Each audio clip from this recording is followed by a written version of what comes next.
Hello everyone, this video is going to be about the Plague of Athens, which hit during the second year of the Peloponnesian War. The war was between Athens and mighty Athens and mighty Sparta. So I'm also going to tell you a little bit about the Thucydides trap that everybody has been talking about. And Kissinger said that once you know about this trap, you will view history and understand politics through that lens. I also invite you that you will watch this video with your patriotic and romantic sentiments on of a vulnerable citizen who understands that within democracy, individual responsibility is huge.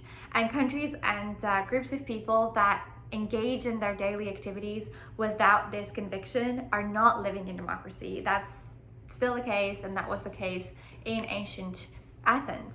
So I hope you keep that in mind as you watch this video so that you will come up with a lot of resourceful ideas about how to lead a life of a responsible and honorable citizen.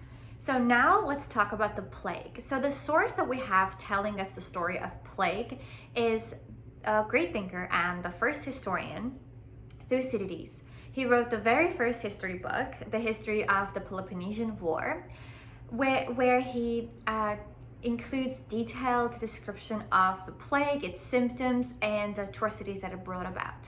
He also contracted plague and survived it, so he had first-hand experience. He also was a general in the Peloponnesian War, and this is how the war would have looked like a little bit. So to your left are Athenians and to your right are Spartans. Hot, right? Now let's take a look at the timeline. So the Peloponnesian War started in 431 BC, and in 1 year plague hit in 430 BC.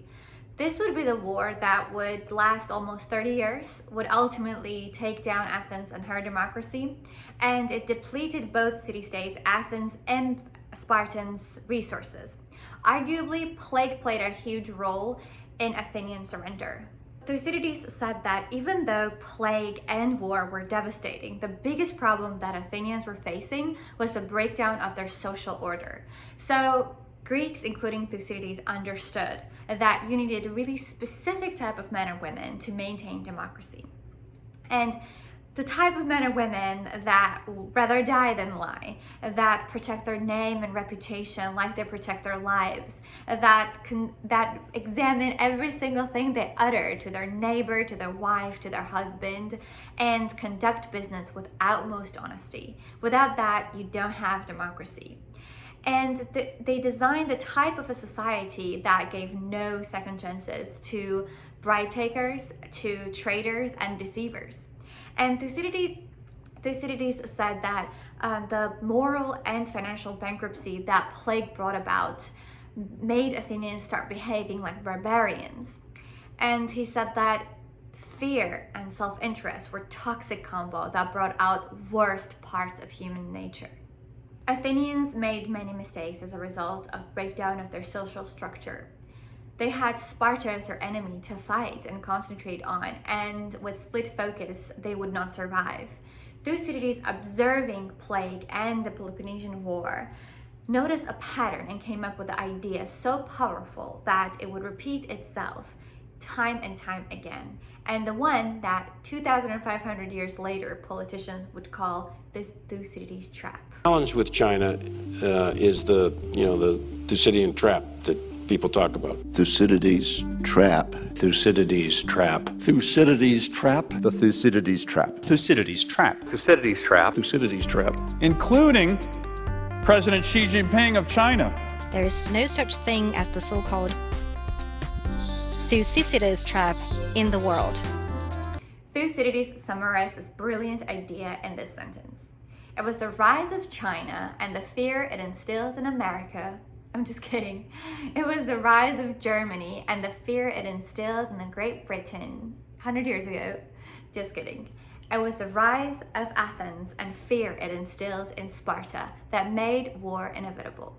So Thucydides trap is when rising power threatens already existing power. So there are two variables in Thucydides trap, rise and fear. So in past 500 years, there were 16 cases of rising power threatening already existing power, and 12 of them ended in war. Where you had a rapidly rising power confronting an established power ended in war. In terms of outcome, most likely has ended in war. I don't know, 80% of the time they clash. The deck was sort of stacked against a peaceful world. So China is a country that rose really fast, and the United States is the established power. So take a look at this.